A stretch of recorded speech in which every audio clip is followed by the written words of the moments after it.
10-10 करोड़ रुपए खर्चा करते हैं। आखिर मैं सोचता हूँ ये 5-5, 10-10 करोड़ आते कहाँ से? ये तो काला धन है। अभी काला धन आता कहाँ से है? तो मैं आपके चैनल के माध्यम से बिल्कुल आज इस पे खुलासा करूंगा। हिंडाल्को एम्प्लॉइज, हिंडाल्को निर्भित लोग, हिंडाल्को पे काम करने वाले लोग, चाहे कॉन्ट्रैक्टर के लोग हो, चाहे वो स्थायी लोग हो। कॉन्ट्रैक्टर के लोगों का मैंने देखा, मैंने कैलकुलेशन किया है, क्योंकि 3 करोड़ 12 लाख रुपया आ रहे हैं। मतलब ये 3 करोड़ 12 लाख रुपया 5 साल में आपसे ही लिया जाता है।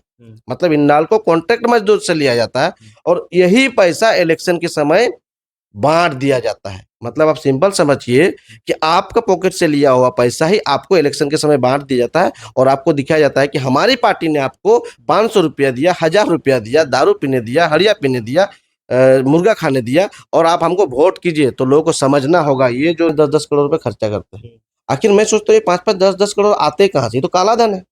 अभी काला धन आता कहाँ से है? तो मैं आपके चैनल के माध्यम से बिल्कुल आज इस पे खुलासा करूंगा। हिंडाल्को एम्प्लॉइज, हिंडाल्को निर्भित लोग, हिंडाल्को पे काम करने वाले लोग, चाहे कॉन्ट्रैक्टर के लोग हो, चाहे वो स्थायी लोग हो। कॉन्ट्रैक्टर के लोगों का मैंने देखा, मैंने कैलकुलेशन किया है, क्योंकि लोग दबी जुबान से ये बात बोलते हैं कि अगर लोग दबी जुबान से ये बोलते हैं कि हमारा जो है कॉन्ट्रैक्ट में काम करने वाले एक एक व्यक्ति का पर डे का 50 रुपया जो है फलना के अकाउंट में जाता है। वो फलना कौन है आप समझ सकते हैं कि लोग दबी जुबान से इनकी नाम लेते हैं, ठीक है, कि उनके अकाउंट में जाता है। कैसे? इनडायरेक्टली। इनडायरेक्टली कहने का मतलब ये हुआ कि उनके पास करीबन 20 से 30 ठेकेदार हैं और जो हिंडाल्को के अंदर प्रभावी है, हिंडाल्को के अंदर उनका ठेकेदारी चलता है। तो इन ठेकेदारों के अंदर जो हमारे कॉन्ट्रैक्ट लेबर काम करते हैं, हमारे आसपास के जो लोग काम करते हैं, उनका पर डे का 50 रुपया उनके अकाउंट में जाता है। तो मैंने कहा कि आखिर यदि उनका पर डे का 50 रुपया उनके अकाउंट में जाता है, तो अभी मैंने इस पे एक सर्वे कर रहा था, मैं उसको ही बताता हूँ। मैंने कल परसों इस पे सर्वे किया था कि हाँ, ये देखिए, मैंने कहा कि उनके कितने ठेकेदार हैं, हमारे आशु सुप्रीमो के हिंडाल्को में कितने ठेकेदार हैं? लोगों ने कहा 20। मैंने कहा एक ठेकेदार के अंदर कितने लोग हैं? उन्होंने कहा 20। ठीक है, तो मैंने कहा एक ठेकेदार मतलब 20 ठेकेदार और 20 ठेकेदार के पास, एक एक ठेकेदार के पास 20 लोग, मतलब 400 लोग हुए। अब मैंने कहा अगर यदि 400 लोगों का यदि पर डे का हिसाब से 50 रुपये काटा जाता है तो कितना एक महीना में काटा जाता है? ठीक है, तो मैंने कैलकुलेट किया, अभी मैं आपको बताता हूँ। वो कैलकुलेशन इस तरह से रहा, 20 इंटू 20 मतलब 20 ठेकेदार 20 एम्प्लॉय, ठीक है, तो 400 एम्प्लॉय हुए। अब 400 एम्प्लॉय से यदि पर डे का 50 रुपये काटा जाता है तो आप बताइए कि 50 रुपये यदि काटा जाता है तो 20,000 रुपया एक दिन में, ठीक है। अगर यदि ये 20,000 रुपया एक दिन में उनके अकाउंट पे जाता है तो एक महीना में मान लीजिए 26 दिन होते हैं, ठीक है। तो 26 दिन होते हैं तो इसका 26 से मतलब जो काम करते हैं तो उनको देख लीजिए, तो इनको कितना जा रहा है एक महीना में 5,20,000 रुपया। ये किसका पैसा है? मजदूर का पैसा है। किसका पैसा है? मजदूर का पैसा है, जो मजदूर खटते हैं और उनका पैसा किसी एक अकाउंट में 5,20,000 रुपया मुफ्त में जाता है। मुफ्त में, कोई काम का नहीं, कोई मेहनत का नहीं, कोई सर्विस नहीं, कोई सप्लाईज नहीं, ठीक है। तो अगर यदि ये पैसा उनको एक महीना में 5,20,000 रुपया मुफ्त में मिलता है तो 12 महीना में कितना जाता होगा बताइए? 12 महीना में इनके पास जा रहा है आपका 62,40,000, ठीक है। तो 62,40,000 एक साल में जा रहा है, ठीक है। इसको यदि आप 5 से गुना करते हैं 5 साल में तो देख रहे हैं 3,12,00,000 रुपया आ रहे हैं। मतलब ये 3,12,00,000 रुपया 5 साल में आपसे ही लिया जाता है। मतलब हिंडाल्को कॉन्ट्रैक्ट मजदूर से लिया जाता है और यही पैसा इलेक्शन के समय बांट दिया जाता है। मतलब आप सिंपल समझिए कि आपका पॉकेट से लिया हुआ पैसा ही आपको इलेक्शन के समय बांट दिया जाता है और आपको दिखाया जाता है कि हमारी पार्टी ने आपको 500 रुपया दिया, 1000 रुपया दिया, दारू पीने दिया, हड़िया पीने दिया, मुर्गा खाने दिया और आप हमको वोट कीजिए। तो लोगों को समझना होगा ये जो रिपोर्ट है, ये जो 3,12,00,000 रुपया आपसे ही लूटा जाता है और आपको ही बांट दिया जाता है, तो ये कहीं ना कहीं एक हिटलरशाही है। तो लोगों को समझना होगा कि मेरा ही पैसा मुझसे ही लेकर के इलेक्शन के समय मुझे ही दिया जाता है, मुझसे ही वोट लिया जाता है। तो इस बार वोट की ठगी से लोग बचे। मैं सिल्ली की जनता को बिल्कुल इस चीज के लिए अवेयर करूंगा, चिंतित करूंगा कि ये सिल्ली प्रखंड में जो सिल्ली हिंडाल्को में जितने कॉन्ट्रैक्ट मजदूर है उनका पैसा से इनका पैसा सिल्ली विधानसभा में बांटा जाता है। तो लोगों को चेतना जागना होगा कि आखिर क्यों उनका ही पैसा से उनको ही वो वोट खरीदा जाता है, तो आखिर क्यों? तो आपको समझना होगा, अगर यदि ये पैसा आप अपने लिए बचाते हैं तो शायद ये पैसा कल के दिन में आपके आने वाले भविष्य के बच्चे के शादी ब्याह या फिर उसका एजुकेशन में आ सकता है। अभी चलिए मैं एजुकेशन की बात करता हूँ। तो आप मुझे बता दीजिए कि एक भी ऐसा शैक्षणिक संस्थाएं नहीं खुली है जहाँ पे हमको वहाँ पे फ्री ऑफ कॉस्ट हमारे वहाँ के लोगों को शिक्षा मिल सके।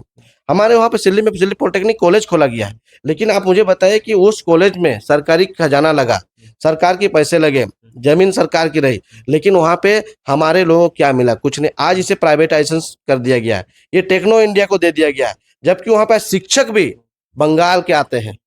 तो हमारे लोगों को क्या मिला? आप बोल रहे हैं सुदेश महतो काम नहीं कर रहे हैं। सुदेश महतो तो बस चला दे रहे हैं अभी बच्चों के लिए, स्टूडेंट के लिए। अच्छा, बढ़िया बात है, बस चला रहे हैं, लेकिन मैं क्वेश्चन ये करना चाहूंगा कि क्या वो बस का ये सिर्फ आने वाले इलेक्शन के मुद्दे हैं या फिर वो बस हमेशा के लिए चलेगी?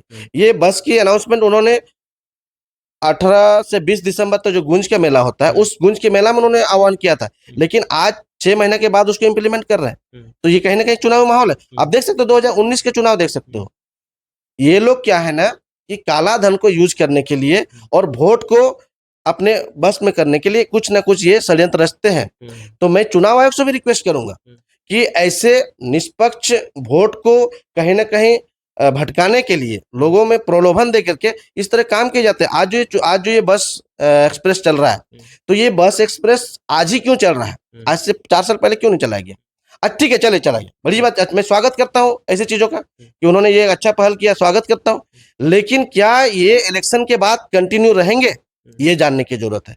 जैसे मैं आपको बता देना चाहता हूँ कि पिछले बार बिरसा आहार और ये वृद्धा पेंशन, ये 2 चीजें आई थी, ठीक है, जस्ट लाइक आज 3-4 महीना पहले जिस तरह बस एक्सप्रेस चल रहा है, उसी प्रकार उस समय से बिरसा आहार और वृद्धा पेंशन उन्होंने कहा था कि ये योजनाएं तब तक चलेंगी, मेरे पास पेपर कटिंग है, ये योजनाएं तब तक चलेंगी जब तक कि सरकार की योजनाएं लागू ना हो, लेकिन इलेक्शन होने के बाद खत्म हो गया।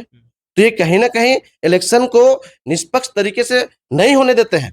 इलेक्शन में किसी ना किसी तरीके से प्रलोभन देकर के लोगों को अपना वोट अपने पक्ष में करने का प्रयास करते हैं। तो मैं जनता से बिल्कुल कहूंगा, याद रखिए, ध्यान दीजिए कि पिछले 5 साल में जब 2019 का चुनाव था, तो यही बिरसा आहार और वृद्धा पेंशन, ये 2 चीजें सामने आई थी, लेकिन इलेक्शन जीतने के बाद वो उनका योजना खत्म हो जाता है। तो आज कहीं ना कहीं आज युवाओं को ही ठगने का काम किया जा रहा है। पिछले बार तो बूढ़े बुजुर्गों को ठगा गया, आज युवाओं का आंदोलन देकर के युवाओं को ठगा जा रहा है, उनको उनके कंधों पर रख के बंदूक चलाया जा रहा है कि हम आपके लिए काम कर रहे हैं, तो आप हमें प्रमोट करें। अभी कुछ दिन पहले उन्होंने एक फॉर्म भी भरा रहा था कि रोजगार मेला, मैं कहता हूँ कि पिछले गुंज मेला में भी, ठीक है, रोजगार मेला लगाया गया था, वहां पर बड़ी बड़ी खबरों में आई थी कि यहाँ पे सैकड़ों लोगों को नौकरी दिया गया, लेकिन मुझे बता दीजिए कितने सैकड़ों लोग आज नौकरी कर रहे हो? तो सिर्फ कागजी कलम पे, ठीक है, कागजी कलम पे ये सब चीजें होती है, लेकिन ग्राउंड पर धरातल पे कुछ भी नहीं होता, लोगों को ठगने का काम किया जाता है। मैं आपको बता दूं, एक गुंज संस्था है जो स्वयंसेवी संस्था है, उस संस्था में जितने भी पैसा मतलब काला धन है उस संस्था के द्वारा खर्च किया जाता है। चाहे उस संस्था को हिंडाल्को का CSR का पैसा है, चाहे कोई भी और दूसरी ट्रस्ट का पैसा आता है, तो वो काला धन उस संस्था के द्वारा मतलब डिस्ट्रीब्यूट किया जाता है। लेकिन क्या उससे सही में धरातल में बेस में आने वाले भविष्य में उस पैसा का यूटिलाइज होता है क्या? नहीं, वो सिर्फ और सिर्फ एक वोट बैंक के लिए वो पैसा खर्चा किए जाते हैं। तो मैं जनता से यही आग्रह करूंगा कि आप सचेत हो जाएं, आप जागरूक हो जाएं, आप बिल्कुल ऐसी चीजों पे बिल्कुल आपस में चर्चाएं करें कि क्या ये आने वाले समय में ये बस एक्सप्रेस हमारे आने वाले भविष्य का काम देगा या नहीं देगा, या तो फिर आप बिल्कुल सवाल कीजिए। आप जनता है, आपके पास अधिकार है, आप जिसको वोट करते हैं उससे उसी उंगली से सवाल भी कर सकते हैं। उनसे पूछिए कि ये जो बस सेवा चल रही है, क्या ये विधायक निधि योजना से चल रही है, या फिर कोई ऐसी योजना जो सरकार के द्वारा इंप्लीमेंट किया गया उससे चल रही है, या फिर विधायक के अपने फंड से, अपने मानदेय फंड से उनको जो उनका सैलरी मिलता है उस फंड से चल रहा है। और अगर यदि इसे चल रहा है तो आगामी कितने दिनों तक चलेगा, और नहीं तो फिर ऐसी चीजों को बहिष्कार करना सीखिए।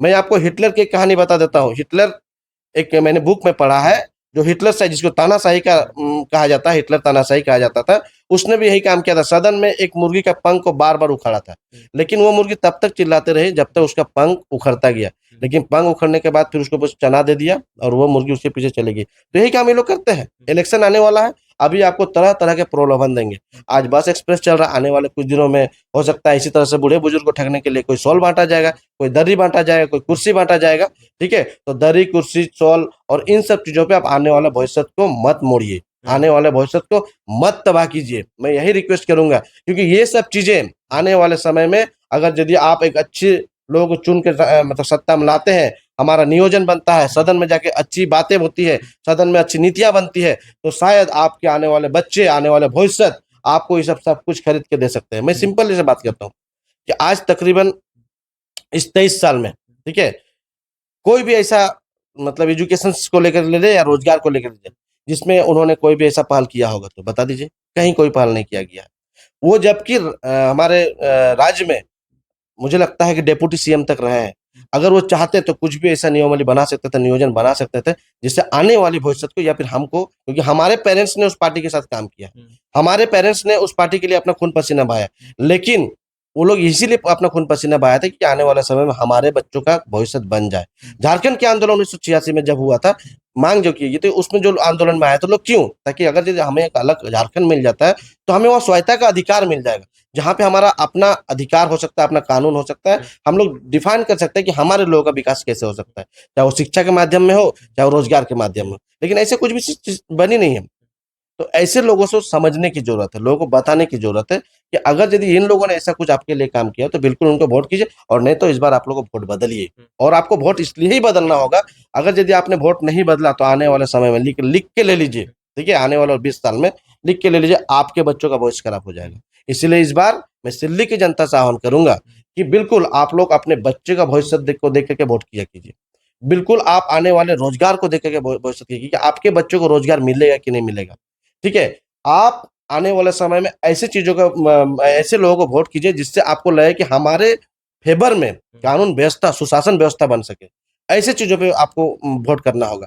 इस बार आपको वो 500 रुपया, 2000 रुपया, 1000 रुपया लेकर के वोट ना करें। इसके लिए मैं सबसे आह्वान करूंगा, मैं आग्रह करूंगा, मैं गुजारिश करूंगा कि आप लोकतंत्र में जब आपको ये 5 साल का एक समय दिया जाता है जिसमें वोट तंत्र होता है, और ये सबसे बड़ी ताकत होती है आपकी वोट। आप अपने वोट का मूल्यांकन कीजिए, अपने वोट की वैल्यू को समझिए। ये सिर्फ 200, 500, 1000 रुपये, 2000 रुपये के लिए आपका वोट नहीं है, ठीक है, ये क्षणिक भर के लिए आपको दिया जाएगा। अभी मान लीजिए बस सेवा आपको दिया जा रहा है, तो इस बस सेवा में 3 महीना दिया जाए, उसके बाद तो कुछ नहीं मिलेगा। अब इतिहास है, आप इतिहास गवाह है। आप पीछे पलट के देखिए, 2019 में आपको भी इसी तरह से बिरसा आहार और क्या बोलते हैं वृद्धा पेंशन दिया गया था, उसमें साफ साफ ये भी कहा गया था, लेकिन वो भी तो खत्म हो गया। जीतने के बाद तो महामहिम अपने जगह पे चले गए, महामहिम अपना माल बटोरने में बिजी हो गए। आज चूल्हा प्रमुख को सिर्फ टोपी पहनाया जा रहा है और अपने ये करोड़ों के संपत्ति जमा कर रहे हैं। मैं समय आएगा तो मैं उन सब चीजों पे उजागर करूंगा, बताऊंगा कि एक राजनीति जो इन्होंने 35,000 रुपए से शुरुआत किया था और आज 35 करोड़ की संपत्ति दिखा रहे हैं, लमसम इतने पैसे दिखा रहे हैं, तो कहां से है वो पैसे? एक राजनेता कहां से वो पैसे कमाया? मैं एक चीज और आग्रह करूंगा दिल्ली की जनता से, मैं बिल्कुल ये कहूंगा, देखिए, एक व्यापारी और एक राजनीति एक राजनेता जब व्यापारी बन जाता है तो वो सेवा की भावना भूल जाता है, व्यापार की भावना समझता है। मैं एग्जांपल लेता हूं कि आप एक छोटे दुकानदार होंगे, आप जब छोटे दुकानदार हैं तो आपके घर के सामने कोई एक छोटा बच्चा चॉकलेट मांगने जाएगा तो आप नहीं दीजिएगा, चाहे वो 50 पैसा क्यों ना हो, क्योंकि वहां पे आप बिजनेस कर रहे हैं। लेकिन वही बच्चा यदि आपके घर में जाकर बोलता है काकू देना 50 टका, तो आप 50 रुपया दे दीजिएगा, 50 पैसा तो छोड़ दीजिए, 50 रुपया दे दीजिएगा, वो मानवता से दीजिएगा। तो वहां पर प्रोफेशनल चेंज हो जाता है। आपने वहां पर उसको मानवता से दिया, भाईचारा से दिया, ठीक है, लेकिन जब वो आपके दुकान पे आया तो शायद आपने नहीं दिया, क्योंकि वहां पे आपकी प्रोफेशन अलग थी।